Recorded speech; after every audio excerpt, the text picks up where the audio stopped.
Dann tritt für mich ein, so wie ich für dich eingetreten bin.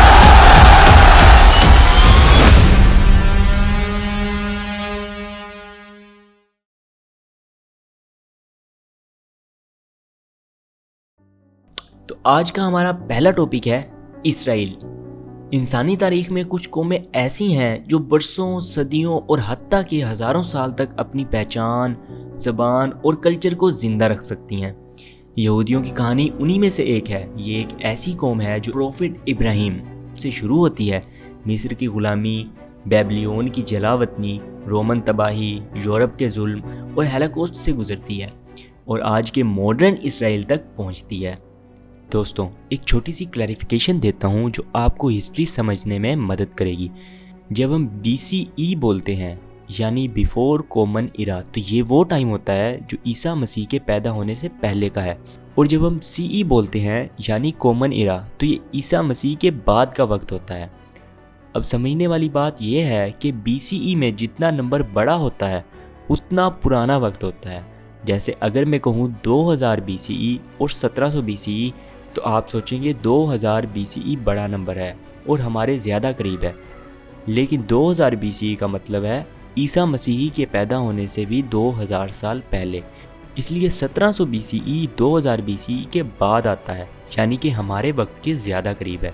Simple words میں سوچو کہ BCE میں گھڑی الٹی چل رہی ہوتی ہے، پہلے بڑا نمبر، پھر آہستہ آہستہ چھوٹا نمبر ہوتا ہے، اور پھر ایک BCE کے بعد ایک CE شروع ہو جاتا ہے۔ اس کے بعد گھڑی نارمل طرح بڑھتی رہتی ہے۔ لگ بھگ 2000 BCE کے آس پاس ایک شخص پروفٹ ابراہیم یہودیوں کے پہلے بانی مانے جاتے ہیں۔ ان کے بیٹے پروفٹ اسحاق اور پھر پروفٹ یعقوب سے ان کی نسل بنی۔ پروفٹ یعقوب کا لقب تھا اسرائیل۔ پروفٹ یعقوب کے 12 بیٹوں سے 12 ٹرائبز بنے۔ یہ ٹرائبز کینان میں سیٹل ہوئے اور دھیرے دھیرے اپنی الگ پہچان بناتے گئے۔ ان کا ایمان ایک ہی خدا پر تھا، مونوتھیزم۔ اس وقت دنیا میں یہ ایک نیا اور عجیب کانسیپٹ تھا۔ ایک وقت آیا جب ان ٹرائبز نے ایجپٹ کا سفر کیا۔ کچھ اکاؤنٹس کے مطابق انہوں نے وہاں غلامی دیکھی۔ بعد میں پروفٹ موسیٰ نے ان کو ایجپٹ سے نکالا۔ یہ واقعہ ایکسوڈس کہلاتا ہے۔ یہودی روایات کے مطابق پروفٹ موسیس کو سینائی ماؤنٹین پر تورا ملی، ان کی سب سے مقدس کتاب۔ یہی ان کی آئیڈینٹی اور لا کا مرکز بنا۔ ایکسوڈس کے بعد اسرائیلیز کینان میں دوبارہ آئے۔ یہ علاقہ آج کے اسرائیل اور فلسطین کا حصہ ہے۔ یہ ٹرائبز پہلے ایک لوز فیڈریشن کی طرح تھے جہاں ججز ان کی رہنمائی کرتے تھے۔ 1000 BC کے قریب ایک سینٹرلائزڈ کنگڈم بنا۔ پہلے کنگ سال آیا، پھر کنگ ڈیوڈ جنہوں نے یروشلم کو کیپٹل بنایا۔ ان کے بعد سلمون آیا جس نے فرسٹ ٹیمپل بنایا۔ یہ ٹیمپل یہودیوں کا سب سے پاک مرکز بنا۔ سلمون کے بعد کنگڈم 2 حصوں میں تقسیم ہو گیا، اسرائیل اور جودا۔ نارتھ اسرائیل 722 BC میں اسیرینز کے ہاتھ گرا۔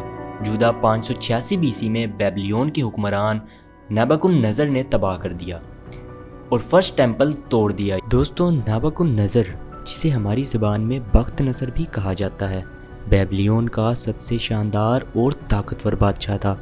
اس نے 600 BCE کے آس پاس حکومت کی اور اپنے شہر بیبلیون کو دنیا کا مرکزی اور خوبصورت شہر بنا دیا۔